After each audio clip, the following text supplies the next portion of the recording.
ഇന്ന് നമ്മൾ പറയുന്നത് കുട്ടികളിൽ ഉണ്ടാകുന്ന മഞ്ഞ, ന്യൂബോൺസിൽ ഉണ്ടാകുന്ന ഈ മഞ്ഞ ജോണ്ടിസ് എന്തുകൊണ്ട് ഉണ്ടാകുന്നു, അത് ഏത് കുട്ടികൾക്കാണ് അത് വരാനുള്ള സാധ്യത കൂടുതൽ, എങ്ങനെ അതിനെ ചികിത്സിക്കാം എന്നുള്ളതൊക്കെയാണ്. അപ്പം ആദ്യം എന്തുകൊണ്ടാണ് കുട്ടികൾക്ക് മഞ്ഞ വരുന്നത്? ഒരു കുഞ്ഞ് തൻ്റെ അമ്മയുടെ ഗർഭപാത്രത്തിലായിരിക്കുന്ന സമയത്ത് ആ കുട്ടിക്ക് എവിടുന്നാണ് ഓക്സിജൻ കിട്ടുന്നത്? അമ്മയുടെ ബ്ലഡിൽ നിന്നും വലിച്ചെടുക്കുന്നതാണ് അല്ലേ?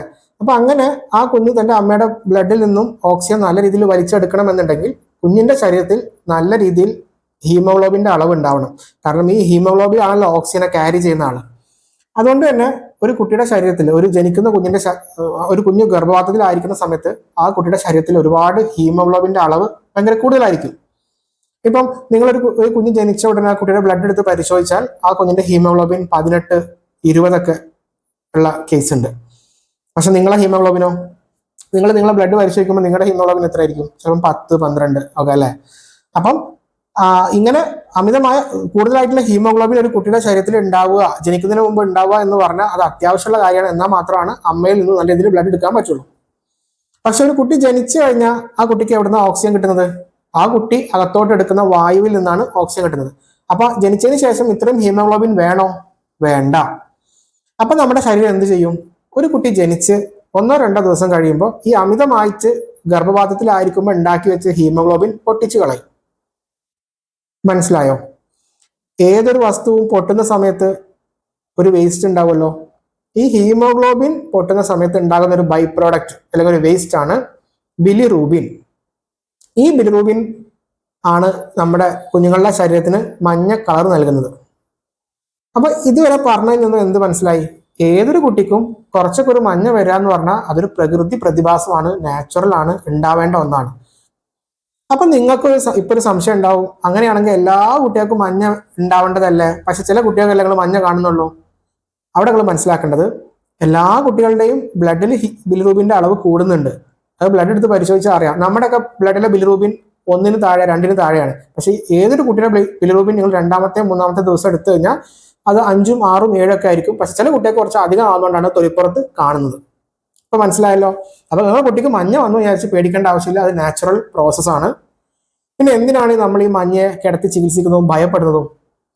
ഒരു പരിധിയിൽ കൂടുതൽ ബിലിറൂബിൻ ബ്ലഡിലായി കഴിഞ്ഞാൽ ആ ബിലിറൂബിന് നമ്മുടെ കുഞ്ഞുങ്ങളുടെ തലച്ചോറിലോട്ട് കയറാനുള്ള കഴിവുണ്ടാവും. കോൺസെൻട്രേഷൻ കൂടിക്കഴിഞ്ഞാൽ, അളവ് കൂടിക്കഴിഞ്ഞാൽ. അങ്ങനെ തലച്ചോറിലോട്ട് കയറി കഴിഞ്ഞാൽ എന്താണ് ബുദ്ധിമുട്ട്? ഈ ബിലിറൂബിന് നമ്മളെ തലച്ചോറിലെ കോശങ്ങളിൽ കെട്ടിക്കിടന്ന് ആ കോശങ്ങളെ നശിപ്പിച്ചു കളയും. ഈ തലച്ചോറിലെ കോശങ്ങൾക്ക് ഒരു പ്രത്യേകത ഉണ്ട്, ഒരിക്കൽ നശിച്ചു കഴിഞ്ഞാൽ പിന്നെ അത് തിരിച്ചുണ്ടാവില്ല. അതുകൊണ്ട് തന്നെ അങ്ങനെ തലച്ചോറിലോട്ട് ബിലിറൂബിൻ കയറിയ ഒരു കുട്ടിക്ക് ഭാവിയിൽ തലച്ചോറിന്റെ ഭാഗം കേടായതുകൊണ്ട് തന്നെ വൈകല്യമുള്ള കുട്ടിയാകാൻ സാധ്യതയുണ്ട്. ഇത് കേട്ടുകൊണ്ടിരിക്കുന്ന തന്റെ കുഞ്ഞിന് മഞ്ഞയുള്ള പാരന്റ്സ് ഇത് കേട്ട് പേടിക്കരുത്. കാരണം ഇത് എല്ലാ കുട്ടികൾക്കും ഉണ്ടാവുന്ന സംഭവമല്ല. നിങ്ങളെ കുട്ടിക്ക് മഞ്ഞ വന്നു എന്ന് കരുതി നിങ്ങളെ കുട്ടിക്ക് വൈകല്യം ഉണ്ടാവില്ല. ഞാൻ പറയണത് അത്രയും ഹൈ ലെവലായിട്ട് മഞ്ഞ വന്നാലുള്ള കാര്യമാണ്. കേരളത്തിലോ അല്ലെങ്കിൽ നല്ലൊരു ഹോസ്പിറ്റൽ ഫെസിലിറ്റി ഉള്ള ഒരു സ്ഥലത്താണ് നിങ്ങളെ കുട്ടി ജനിച്ചതെന്നുണ്ടെങ്കിൽ ഒരു ഡോക്ടർമാരും നിങ്ങളെ കുട്ടിക്ക് വൈകല്യം ഉണ്ടാകാൻ ആ ഭാഗത്തിനുള്ള അത്രയും വലിയ മഞ്ഞയാകാൻ സമ്മതിക്കില്ല. അതിന് മുമ്പേ ട്രീറ്റ് ചെയ്ത് കൺട്രോൾ ചെയ്യും. അതുകൊണ്ട് അത് ഈ മഞ്ഞ കൂടുന്ന കുട്ടികൾക്ക് എൻ്റെ കുട്ടിക്ക് ഭാവിയിൽ വൈകല്യം വരുമെന്ന് ഇത് കേൾക്കുന്ന പാരന്റ്സ് പേടിക്കരുത്. മറിച്ച് എന്തിനാ പറഞ്ഞത്? നിങ്ങൾ കൃത്യമായി ചികിത്സ എടുക്കുന്നതിന് പ്രാധാന്യം പറഞ്ഞ് മനസ്സിലാക്കാൻ വേണ്ടിയാണ് ഇത് പറയുന്നത്.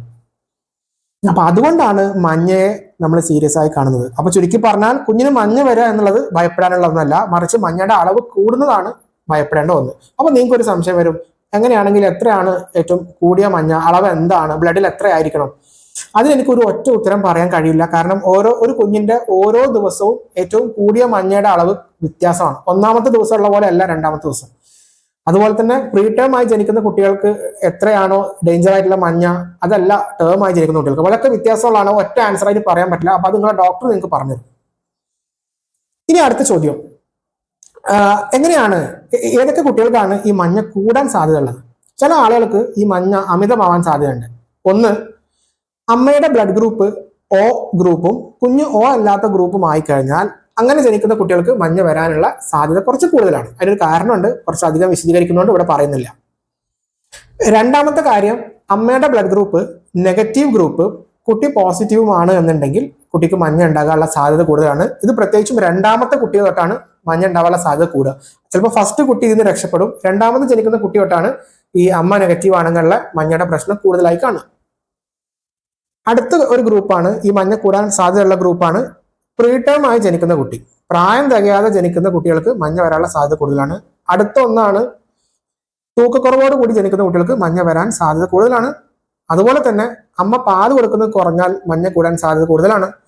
ഇതൊക്കെയാണ് റിസ്ക് ഗ്രൂപ്പുകൾ എന്ന് പറയുന്നത്. അതായത് ഈ പറയുന്ന കുട്ടികൾക്കെല്ലാം മഞ്ഞ വരുന്നതല്ല, ഇവർക്ക് മഞ്ഞ വരാൻ അല്ല മഞ്ഞ കൂടാനുള്ള സാധ്യത കൂടുതലാണ്. അതുകൊണ്ട് പെട്ടെന്ന് നിങ്ങളൊന്ന് ശ്രദ്ധിക്കണം. മഞ്ഞ വന്നാൽ ഉടനെ ഡോക്ടറെ കാണിക്കുക. ഇത്ര മനസ്സിലായല്ലോ. ഇനി എന്താണ് ഈ മഞ്ഞക്കുള്ള ചികിത്സ? എല്ലാ പാരൻസും നമ്മളെ അടുത്ത് വരുമ്പോൾ ചോദിക്കുന്നതാണ്, ഡോക്ടറെ ഞങ്ങൾ കുട്ടിയെ അഡ്മിറ്റ് ആക്കുക തന്നെ വേണോ, ലൈറ്റ് കൊടുക്കുക തന്നെ വേണോ, എല്ലാ മരുന്നും തന്നൂടെ? മനസ്സിലാക്കുക, ഈ മഞ്ഞക്ക് മരുന്നില്ല. ഇവിടെ ഫോട്ടോ തെറാപ്പി അഥവാ കുട്ടിയെ നീല വെളിച്ചത്തിന് താഴെ വെക്കുക എന്നത് മാത്രമാണ് ഒരു വഴി. എങ്ങനെയാണ് ഈ നീല വെളിച്ചം ഇവിടെ പ്രവർത്തിക്കുന്നത് നിങ്ങളൊന്ന് ആലോചിച്ചിട്ടുണ്ടോ? അതായത് ഞാൻ പറഞ്ഞു, ഹീമോഗ്ലോബിൻ പൊട്ടി ഉണ്ടാകുന്ന ഈ ബിലിറൂബിൻ, ഈ വസ്തു വെള്ളത്തിൽ അലിയാത്ത വസ്തുവാണ്. നമ്മുടെ ശരീരത്തിൽ നിന്നും ഒരു സാധനം മൂത്രം വഴി പുറത്തു പോകണമെങ്കിൽ അത് വെള്ളത്തിൽ അലിയുന്ന രൂപത്തിലായാൽ മാത്രമേ മൂത്രം വഴി പുറത്തു പോവുള്ളൂ.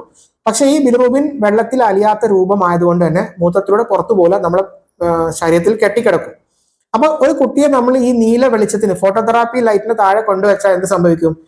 നമ്മുടെ ആ കുഞ്ഞിന്റെ തൊലിക്ക് താഴെയുള്ള ആ ബിലിറൂബിൻ വെള്ളത്തിൽ അലിയാത്ത രൂപത്തിന് വെള്ളത്തിൽ അലിയുന്ന രൂപമായി മാറ്റും. മനസ്സിലായല്ലോ? അങ്ങനെ വെള്ളത്തിൽ അലിയുന്ന രൂപമായി മാറ്റി കഴിഞ്ഞാൽ അത് മൂത്രം വഴി താനെ പുറത്തോട്ട് പോയിക്കോളൂ. പക്ഷെ മൂത്രം വഴി പോകണമെന്നുണ്ടെങ്കിൽ നല്ല രീതിയിൽ കുട്ടി പാല് കുടിക്കണം, അപ്പോഴാണ് നല്ല മൂത്രം ഉണ്ടാവുള്ളൂ. അതുകൊണ്ട് തന്നെ ഫോട്ടോതെറാപ്പിക്ക് എടുത്തുമ്പോൾ നിങ്ങൾ നല്ലോണം പാല് കൊടുക്കാൻ ശ്രമിക്കുക. ഇനി ഈ ഫോട്ടോതെറാപ്പി കൊടുക്കുന്നതിൽ നിങ്ങളെ കുട്ടിക്ക് എന്തെങ്കിലും പ്രശ്നമുണ്ടോ? കാര്യമായ ഒരു സൈഡ് എഫക്റ്റോ ഒരു പ്രശ്നമില്ല. ഒന്ന് രണ്ട് കാര്യങ്ങൾ ശ്രദ്ധിക്കേണ്ടതുണ്ട്. നിങ്ങളുടെ കുഞ്ഞിന്റെ കണ്ണിന് ആ ലൈറ്റ് തട്ടാതിരിക്കാൻ വേണ്ടി കണ്ണ് അടയ്ക്കേണ്ടതുണ്ട്. അതുപോലെ ഡയപ്പർ ഏരിയ ക്ലോസ് ചെയ്യേണ്ടതുണ്ട്. പിന്നെ ചില കുട്ടികൾക്ക് ഈ തൊലിപ്പുറത്ത് ചെറിയൊരു കളർ ചേഞ്ച് വരും, പക്ഷെ അതൊന്നും കണ്ട് പേടിക്കേണ്ട, അതൊക്കെ തനിയെ മാറും. ചില കുട്ടികൾക്ക് ചുവപ്പ് കളർ പോലെ തൊലിപ്പുറത്ത് വരും, അതൊക്കെ തനിയെ റെഡി ആവുന്ന കാര്യമാണ്. അപ്പൊ ഇതാണ് ഒരു കുട്ടിക്ക് മഞ്ഞയെക്കുറിച്ച് അല്ലെങ്കിൽ മഞ്ഞ ഉണ്ടാകുന്ന സമയത്ത് നിങ്ങൾ പാരന്റ്സ് അറിഞ്ഞിരിക്കേണ്ട കാര്യങ്ങൾ. ഇതുമായി ബന്ധപ്പെട്ട് സംശയം ഉണ്ടെങ്കിൽ ചോദിക്കാം. ഈ പാരന്റിങ് ജേർണിയിൽ ഒരു ഭാഗമാവാൻ താല്പര്യമുണ്ട് എന്നുണ്ടെങ്കിൽ ചാനൽ സബ്സ്ക്രൈബ് ചെയ്ത് നിങ്ങൾക്ക് പിറകെ കൂടാം. അപ്പോൾ അടുത്ത വീഡിയോയിൽ നമുക്ക് കാണുന്നവരെ ബൈ.